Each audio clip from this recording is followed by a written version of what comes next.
What's going on? It is Kilo, and we are back for another episode of the regular podcast on the regular network. It's real.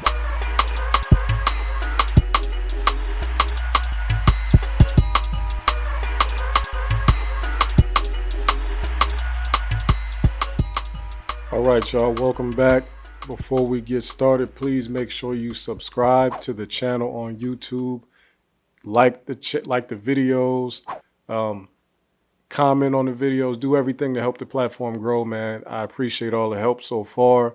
We got a lot more growing to do, but thank y'all for what y'all are doing for me right now and all the engagement, comments, all that good stuff right there. This will probably be my most random episode in a long time. I'm about to just talk about a few random topics very quickly. I don't have a long episode for you this week like I may have in previous weeks. Very short, very random episodes. First topic is really going to be about Whole Foods. I want to know what y'all think about Whole Foods, and I live in an area in Southwest Atlanta, right? And it would be considered a nicer area, the specific part I live in, anyway, right? So a lot of the residents have been asking for a Whole Foods to come to our area. And I know some people are thinking, like, how can you ask for a Whole Foods? Well, a lot of grocery stores do have a way for an area to court them and say, hey, we would love for you to come to our area. And even on Whole Foods' website, they have like a specific section for just that. Let me pull it up real quick. Okay, yes, Whole Foods actually has a real estate section on their website where they tell you what type of things they're looking for. Okay, if you have a retail location you think would make a good site for Whole Foods Inc., please review the following guidelines carefully for consideration. Okay, and they have a list here of things that they would like to see, right? Large number of of course, the size requirements and the population density. Large number of college educated residents, abundant parking available for exclusive use, standalone preferred, would consider complimentary, easy access from roadways, lighted intersections, excellent visibility directly off of the street, must be located in a high traffic area. Please refer to our master broker list to find contact information to submit for a consideration. Please send as much of the following information as possible. So, as you can see here, they do have standards and guidelines for any municipality or location, county or otherwise, that would like to court them and request a Whole Foods shopping center or Whole Foods market, right?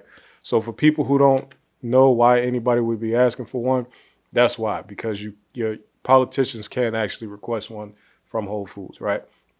So I was having a conversation with some people from the area because we have like a Facebook group or whatever, and I was saying I think that Whole Foods is choosing their locations, and I think that race is a large factor in it, even though they don't say anywhere on any website or they don't give any indication that they choose based on race, other than the fact that a lot of heavily trafficked black areas don't have a Whole Foods, right?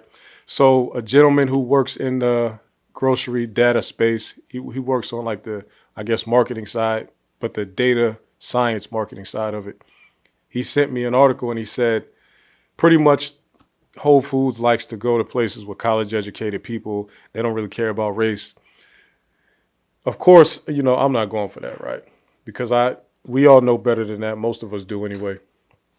And we know that Whole Foods is not just accidentally popping up in places that are mostly white and avoiding places that are mostly non-white, or they're avoiding places that are mostly black. Okay. So what I did was I went and looked up, okay, what are the most heavily populated counties in America, right? Which counties are majority black in America?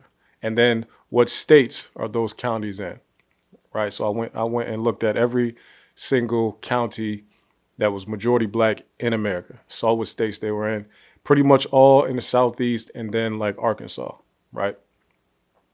And then I guess Louisiana, but you wouldn't count Louisiana as Southeast, right? It's just the South. But pretty much the rest of them were all in the Southeast area, right? And then Tennessee also. So I went and looked at every Whole Foods in the blackest parts of America, right? Even in counties with a over 50% black majority, right?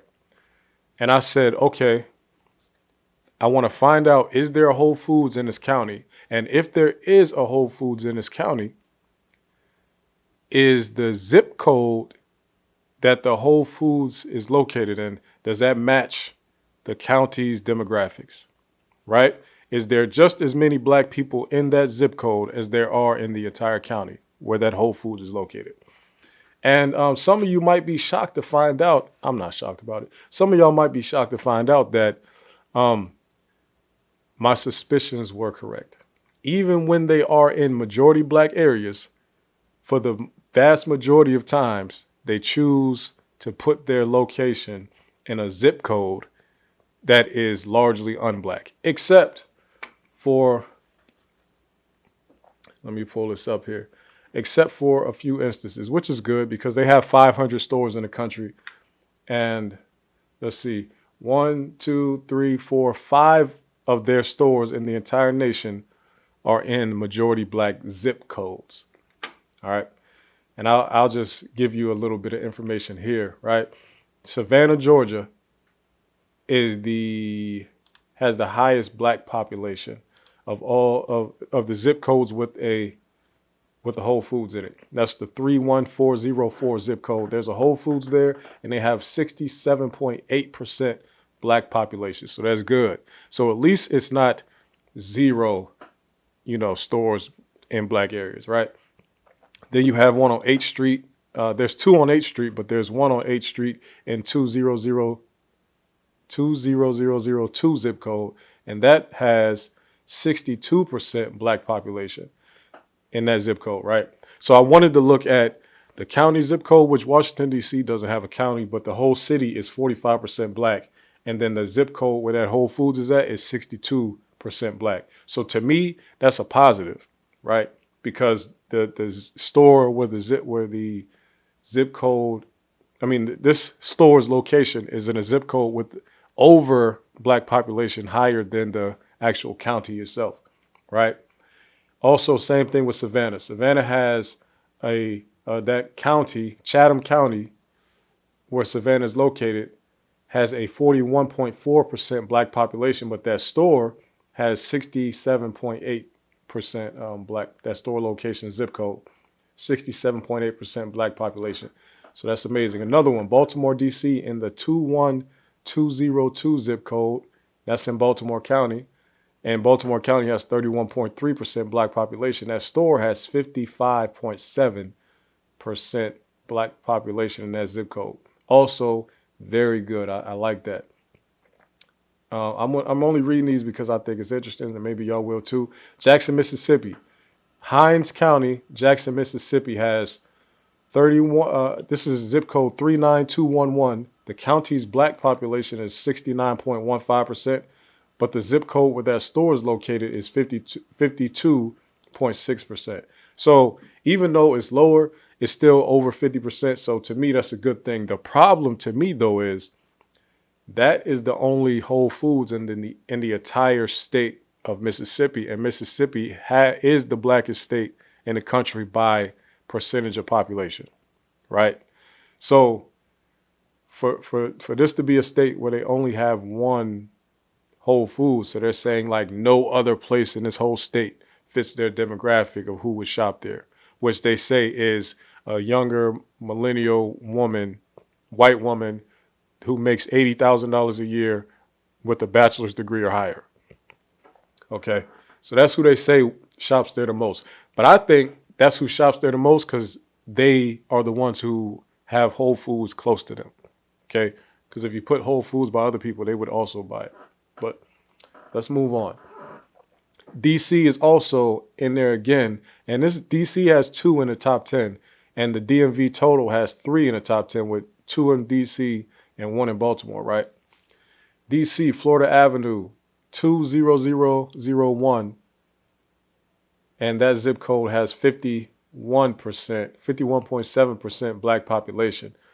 Again, this is something that I put together myself in a spreadsheet. I just went around every single Whole Foods in all of the states with the highest black populations, which would have been, well, with counties that have a more than 50% black population, right? So these are the blackest counties in America, right? Not to say there's the most black people, but it's to say there's the highest there's the largest black population density in these places, right? So you have that one in DC. Should I show this to y'all? This is something I put together. I'll show it to y'all. Okay. We're down to New Orleans, Louisiana, of course. North Broad Street location, 70119 zip code. That county, New Orleans County Parish, has 59.2 black population, and the zip code where the store is at has a 49.6. So far, everything is pretty everything. You understand? Richmond, Virginia, in Henrico County, 23220. 30% black population, 32% zip code where the store is located. That's great. Charleston, South Carolina, 29407. 25% black population in that county, 30% black population. That's amazing. Here's one that's pretty, this is pretty good here. Merriman Avenue in Asheville, North Carolina. There's essentially no black people there, but where all the black people live, pretty much, is where they put the Whole Foods at. So that's pretty good. In Buncombe County, I don't know how to pronounce that properly. When you start to look at Georgia, this is where it gets a little bit nasty to me. Ponce, on Ponce de Leon Street or Avenue in Atlanta, Fulton County, and the zip code 30308. In a county with 44% black population, they found a zip code with 27%. Another DC location, also 45% black population, 27% for the store. Now, I'm nitpicking a little bit here. Look at River Park, Maryland, Prince George County, 64% black population. They put the store where there's only 25% black people. I think some of the most egregious, examples would be, let's look at Columbia, South Carolina. This is not one of the more egregious ones. I'll show you. Columbia, South Carolina, in Richland County, 29205 zip code. There's 49.4% black population in Richland County, but they put the store where there's only 17.6% black population there. Let's go to, okay. So this is where it gets a little nasty when you flip it like that, right? There are more stores where they put there are more stores in zip codes with less than 10% black population than there are stores with more than 50% black population. Okay? To me, that's a problem. Bethesda, Maryland, in Montgomery County, the zip code is 20816. County population is 20.4%, but they put the store where there's only 1.58% black population. Nashville, very similar. Nashville, Tennessee, Davidson County, zip code 37215. There's a 21.2% black population, and there's only 1.9% black population where that store is at. Disgusting activity. Wisconsin Avenue, again in DC, 45% black in DC, but they put that store where there's only 3% black people in that zip code. Nasty activity. Even this place in Franklin, Tennessee, Williamson County, 3707, there's only 4.4% black population, and they still went under that some type of way. It's a little bit wild. If we were to look at all 500 plus stores that Whole Foods owns, if we were to look at all 500 plus stores that Whole Foods owns, we would see a much larger percent of them that are in zip codes that are above 80% white than we would see them in zip codes that are under the 62% that matches the demographics of America, right? So what I'm saying is the vast majority of Whole Foods locations in America are in areas that are nearly 100% white, in zip codes that are nearly 100% white. By nearly, I mean above 80%, right? That's not by accident to me. Let's look at some more of these. Let's see here. In Birmingham, Alabama. Alabama is another one of the blackest states in the country as far as the amount of counties with above 50% black population.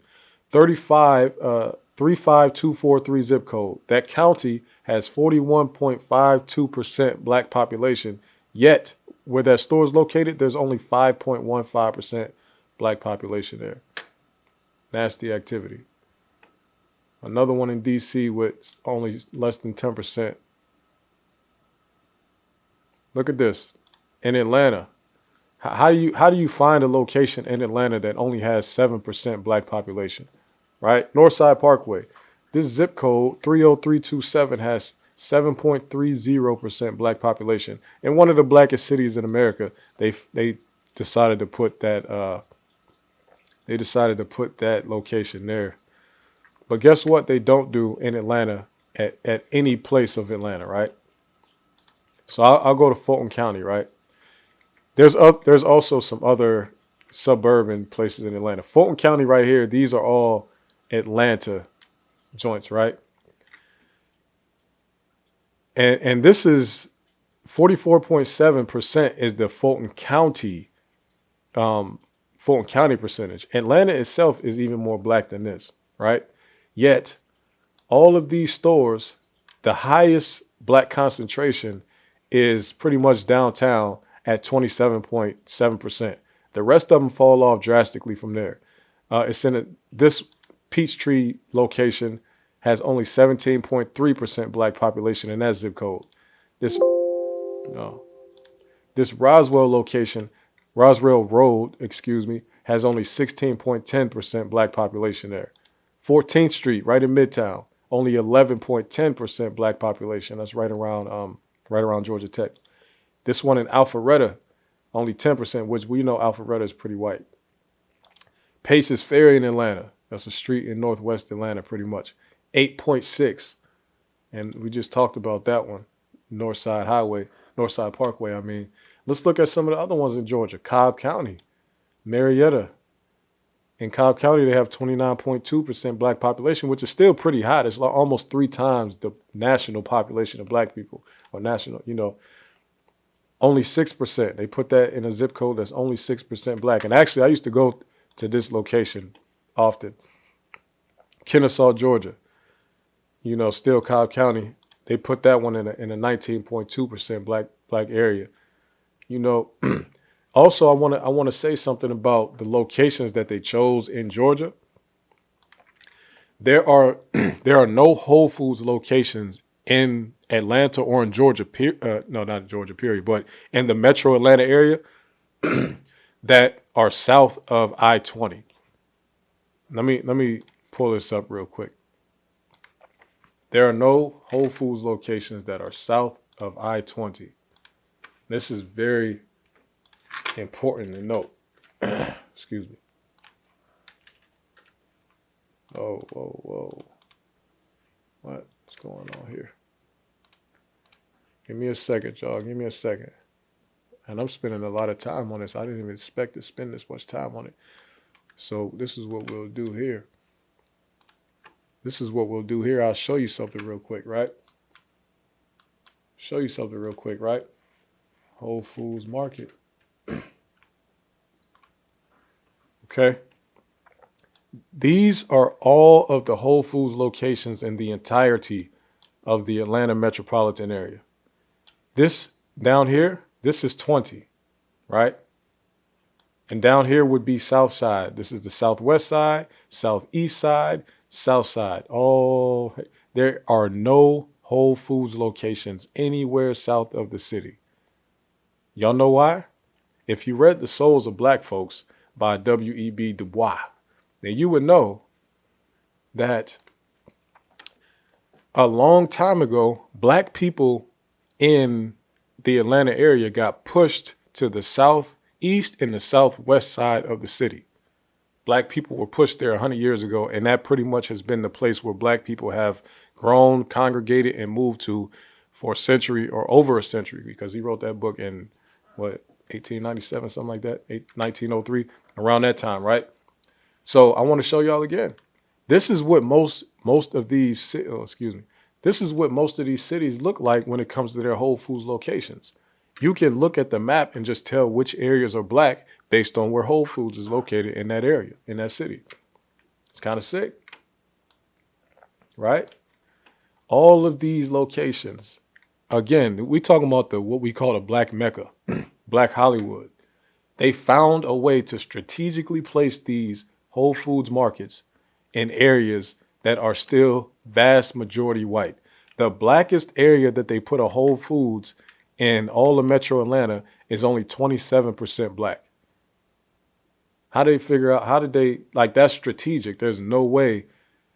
First of all, if you have been to Atlanta, you know that there are pockets, large pockets of black people in Atlanta that have money. Not to say that everybody's rich in that area. There's large pockets of middle-class black people in Atlanta area that spend money.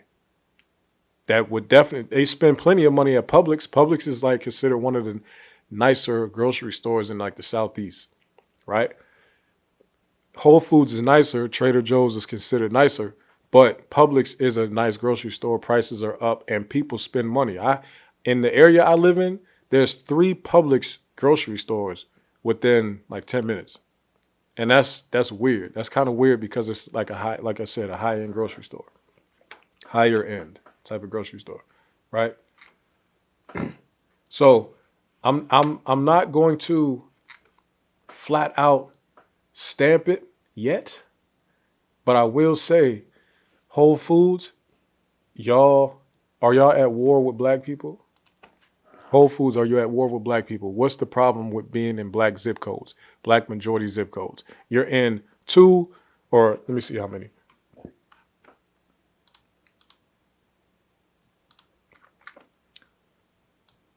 Whole Foods is in 5 majority black zip codes in America. 5 out of 500 stores. Why? Why is that? There's a whole bunch of counties that are majority black. There's plenty of zip codes that are majority black, and there's plenty of zip codes where the black population has a sufficient college graduation rate and sufficient income to warrant having a store. I saw people saying that the college graduation rate mattered a lot, right? So I looked up the college graduation rate for this area I live in, and it's 34%,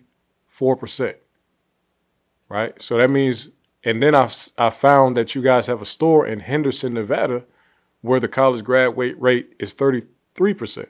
So that means at minimum, because I haven't looked at every single store's, city and what their grad rate is. That means at minimum, 33% will get the job done. Okay? So, y'all might have some explaining to do because this area meets every other benchmark and people are begging for it, right? So I'm not going to bore y'all with any more of that because that just took 25 minutes or maybe 20 something minutes. Okay. Now, let me play y'all a quick clip real quick here. People say Jews are too powerful, we're too strong, we're too rich, we control the media, we have too much this, we have too much that. And we often apologetically deny our strength and our power. Don't do that. Don't do that.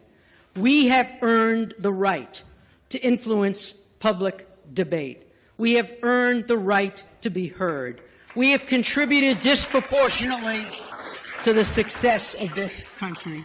Never, ever apologize for using our strength and our influence in the interests of peace. And if you need a biblical source for it, just remember the psalmist who said, Hashem Oz li'amo yitain. God will give the Jewish people strength, Oz.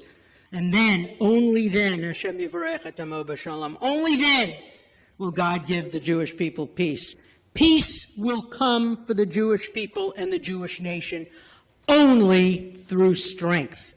Never apologize for using your strength for peace. Thank you.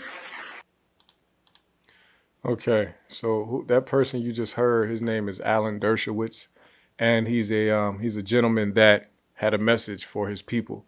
And I'm not mad at the message, man. You know, you have to do what you have to do, but there's a lot of conversation going on in mainstream America right now, and a lot of names and labels are being thrown around, and a lot of names and labels are being put on people for saying what they think and what they feel.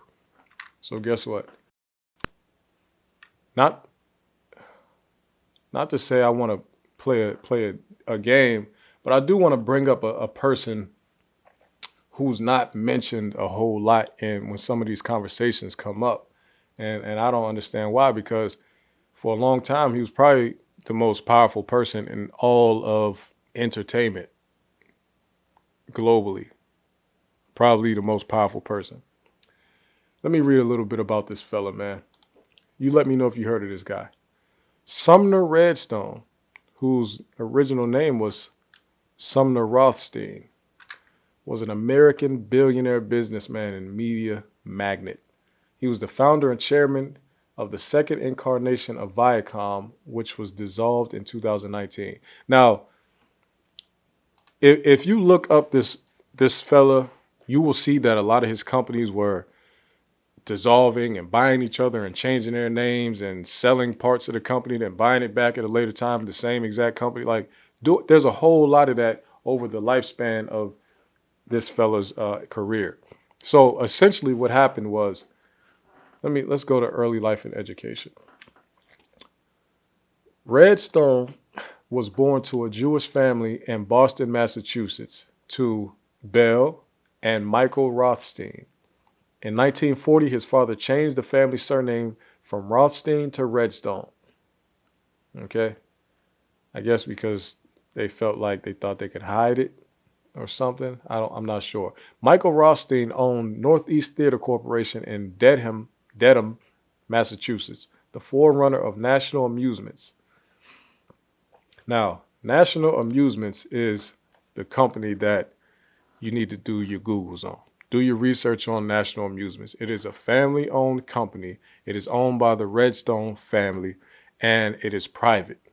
Private, family-owned company that is pretty much been behind and controlling most of what a lot of us have been consuming for the last 70 years in America. Okay. Now, and to be clear, National Amusements, let me speed up because it's going to take too long if I do it slow. National Amusements is a private company, but they own Viacom CBS, right? And Viacom CBS owns a lot, right? I'll just show you a few of what they own. Let me show you this graphic here, right? This is a list of the companies that they were owning as of this date, right? 10 years ago. Here's just a list, and this is from the SEC. So this list is legit. This is from their business filings with the company. This is a list of all you, and you would notice some of these companies you've seen before: MTV, BET, Nickelodeon, Paramount, CMT, that's Country Music Network. They have owned They have owned some of the largest names in broadcast television. Okay, on top of owning that, the companies that they own then own a bunch of other companies. Paramount itself owns a whole bunch of companies, right? That's Paramount Pictures, Paramount Studios, Paramount, and then Paramount Global, which owns just a whole bunch of different things. And the reason I'm bringing that up is because you have to understand that there is a such thing as uncontrollable power. And it does not have to be an entire group. A large portion of the industry is being run by one family, the Redstone family. And I don't know if anybody was paying attention, but when Sumner Redstone was dying and he was about to die, his kids started to battle over who would get ownership of what and who would get control of what, who would be a CEO, who would get what, because they know that if you take that top spot that patriarch has been holding down for a long time, you will have a disgusting amount of power in this world, and especially in the entertainment industry. They know that. And you should know it too. Again, this is not about putting it on a group of people. Just because this man happens to be Jewish is not the reason he's this powerful, right? He just happens to be Jewish, and he was the most powerful man. Now his daughter, Sherry Redstone, is the most powerful person in the entertainment industry, and she's the most powerful woman in the entertainment industry by far. It's not even close. There's not a close second, right? I know you've heard of Lucian Grange, and he won like top executive in the music industry or whatever it was, and he's deemed as one of the most powerful people, but he is very powerful, of course, but he was like a baby compared to Sumner Redstone. Okay. And Lucian Grange just so happened to be Jewish as well. And Lucian Grange followed up, like he took over Universal after a man named Doug Morris, who was also very, very, very powerful in the music industry, entertainment industry. Also happened to be Jewish, but that's neither here nor there. We're just talking about people, because we would never condemn a whole group based on the actions of a few. Again, as I said, Sumner Redstone himself and his family for 100 years have been some of the most powerful people in all of media. Sumner being the most powerful, for sure. Just think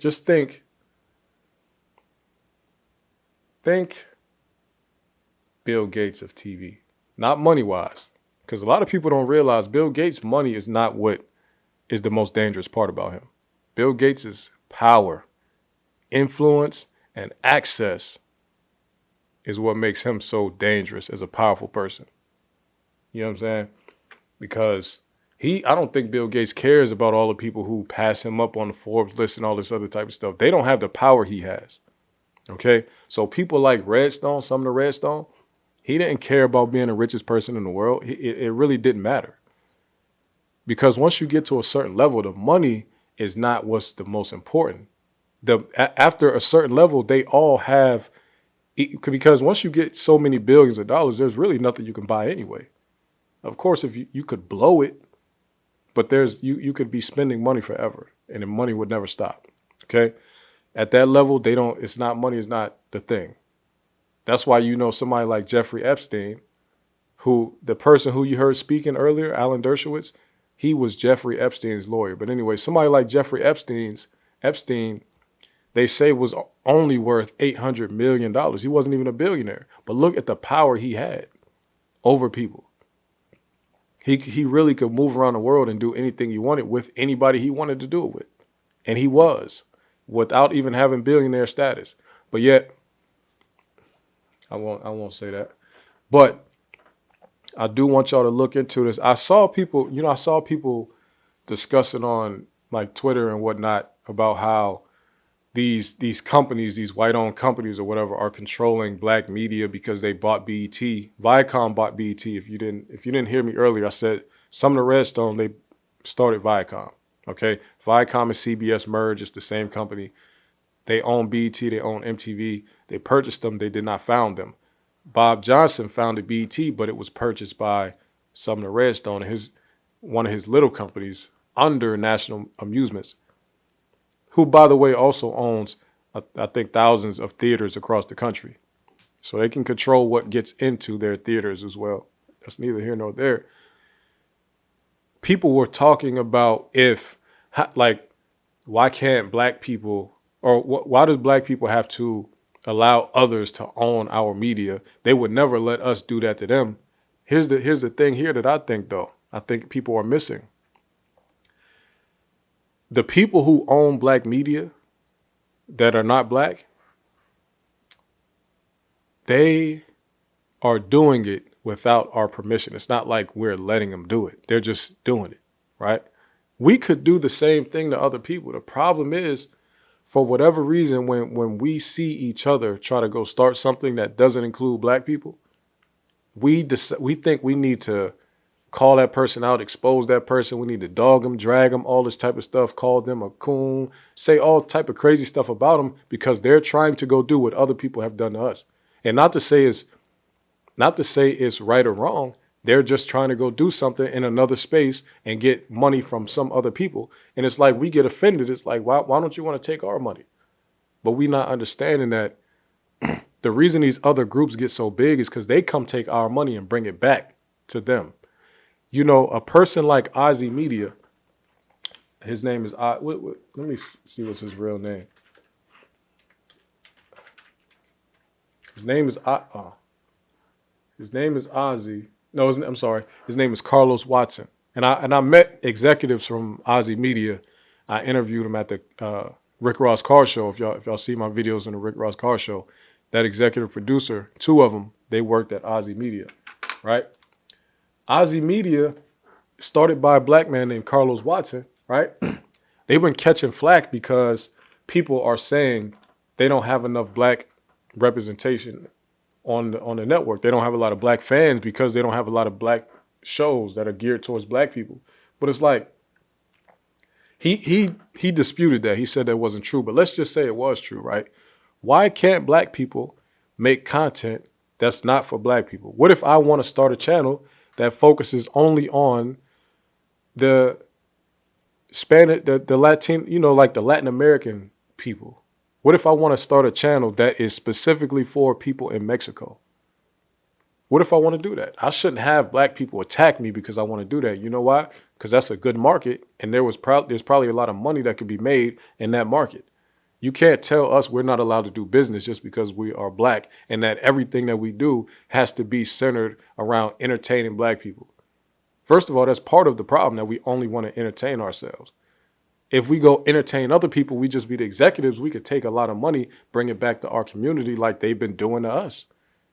Some of those people, they might come to our communities, set up a little store where they cook their version of fast food, sell it to us. But when they go home, they don't eat that stuff that they give you and your kids. When they put movies on the screen and sell it and market it on BT and say, hey, this is for you and your family, they don't go home and watch that. You understand what I'm saying? So why, when we see a black person going out and doing something, do we feel like we need to attack them? That's why I've been heavy on the stop canceling black people, stop attempting to cancel black people. If other people want to cancel us, all right, whatever. I don't care if they don't want to deal with us no more, right? But black people we can't do it to ourselves. When I saw how people was acting when people went to go meet with a president, Donald Trump, he was a president, whether you care to acknowledge it or not, dude was a president.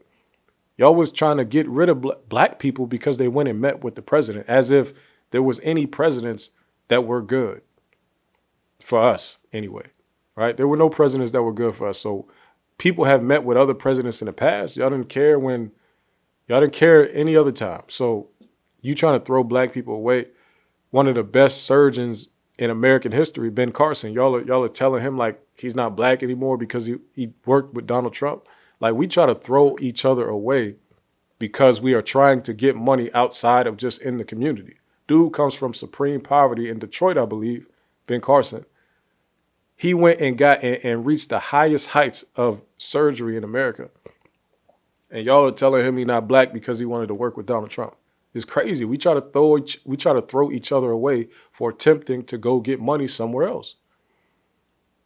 I really don't understand it. If you see, there's an episode of Atlanta that just aired a few weeks ago, and it was about like the black dudes in the streets. Instead of trying to be a rapper, or instead of trying to find some black street rappers, go find you a white dude that's from the suburbs and give him an image and tell him what to rap about and create a white rapper. You will get rich like that. You'll win a bunch of awards like that, and you can stay behind the scenes and you can stay safe. Now, when I see something like that, like an episode like that, I don't take that to mean literally go get a white rapper. Even though some people are doing that. Salute DJ Drama. Salute to Dr. Dre for getting Eminem. Salute to everybody who did that, right? But I don't think that you don't have to take that literally, though. It's a concept. It's a concept to say, go get money off of other people. Don't let them always come get money off of us. They don't have to discover us for us to get rich. We can also discover them. What Jay-Z say, which I always got a Hove line for something. Hove said, it was F you pay me. Now it's F paying you. F paying me, I'll pay you. Put the rest away for Blue, right? That's how we need to think. I know some of y'all in the conscious community don't really mess with Jay-Z, but you don't have to mess with him to learn from the stuff he's talking about, right? And that's for anybody. You don't have to mess with Donald Glover to learn from that episode of Atlanta that there is a lot of money in other communities and other people. We need to go get it. I used this analogy before. If we are in a pool, like a swimming pool, right? A 500-gallon swimming pool, and all of us have a bucket and we are just passing it around to each black person, our pool will never grow. It's just us sharing. That's what we always tell each other. Let's cycle the black dollar. That's just us sharing the same dollars. And we always talk about how the black community is so underrepresented and under-resourced. So if we already don't have the most resources, but we still keep passing around the same bucket of water that the next black person just had, we get no growth. But if you have a pool next to ours and it's a Jewish pool, and then you have a pool next to that, it's a Chinese pool, then you have a pool next to that, it's a Mexican pool, then you have a pool next to that, it's an Indian pool, then you have a pool next to that, it is a Nigerian pool. When I say black, you know, black American. You got a Nigerian pool right here, then you might have a, you know, Japanese pool over here. What we need to do is send people out to go get buckets of water from their pool and bring it back to ours. Once we start to overflow, which we want overflow, we want abundance, we want prosperity. Once we start overflowing, that's when we go and start to reconstruct our pool, make it bigger. So now what we go do is invest and we build a bigger pool. Now we got 1,000-gallon pool. Now, when we go out and get more water and bring it back, we go get some of the Jewish water, bring it back. We go get some of the Chinese water, bring it back. Mexican water, bring it back. Indian water, bring it back. Japanese, bring it back. Nigerian water, bring it back. That's how a community grows. That's an analogy for how communities grow. That's what they do. That's what everybody's doing. We are the only ones not doing it, and it's mostly because when somebody's attempting to go do it, when I leave my pool to go get some water from the Jewish pool, I get attacked. And guess what it makes me do? Not me specifically, but me figuratively. Guess what it makes me do? It makes me say, okay, I'm not bringing this bucket of water back to the black pool. I'm going to just stay over here at the Jewish pool. Why would I come back? Y'all just attacked me. Y'all just told me I was a coon for coming over here and getting some of their water. Why would I come back? I'm staying over here now. And matter of fact, I'm going to go from this pool, I'm going to go get money from all these other communities. And actually, when I do come back to y'all, I'm only coming back to take some of y'all water and I'm bringing it back to the Jewish community pool, right? That's how that works. We can't attack black people because they're going out and getting some money. They could bring it back. Even if they don't, so what? You still can't attack people for going to get money. It doesn't make sense. The pool never grows. The community does not grow from cycling the same poverty dollars around the community. It don't work like that. Okay? That was really the reason that I recorded the podcast today, because I wanted to say that, and I feel like we need to rethink what's going on. We need to rethink the strategy. We've really be out here feeling like arguing on Twitter with different people it makes us feel good, but really it makes us look like the only thing we do is roast. The only thing we do good is roast. Even though I know that's not the truth, because we got plenty of successful people out here moving and not talking on the internet at all. But I'm just saying that some of our most intelligent people are spending a lot of time on the internet arguing. You know what I'm saying? And it's like, bro, have you gone and taken money from not taken, but have you gone and earned the dollars from other communities and brought some back to us yet? That's everybody's mission. Your mission is to go out, get money from other communities, and bring it back to the Black community, Black American community. That is the mission. Everybody needs to be on the mission. I hear a lot of people talking about the code, but I don't hear nobody talking about the mission. Code is about how we talk. Who cares how you speak? Talk any way you want to talk, speak any way you want to speak. Go carry out the mission, man. And I'm not saying anything crazy. I'm not talking about violence. I'm not talking about criminal activity. I'm only talking about, now this is the real code. The real code is what's understood don't need to be explained. Get the money however you got to get the money, but just bring it back. That's all I got for y'all, man. Make sure you hit me up on Reddit, The Regular Topics. Make sure you follow on Instagram at The Regular Network. Make sure you visit us on the website, The Regular Podcast, theregularnetwork.com for all information and updates. And also, we are running our annual Bro Inc. writing competition for middle school students in 6th grade through 8th grade. Short story competition. If you have a middle school child and you think they are into writing and they are interested in sci-fi, please have them write a submission. I will put the flyer up on the screen here so you can see it. And you can submit that at www.broinc.org/writing, WRITING -2023. So that's broinc.com, broinc.org/writing 2023. You can submit your story there, submit your student story there. And I think the final day for submissions is around December 23rd. It's on the flyer. I can't remember the exact date. But if you are interested in entering that, please have your child write a story. This is going to be even bigger and better than last year. So I appreciate y'all for listening, man. Make sure you subscribe. Peace.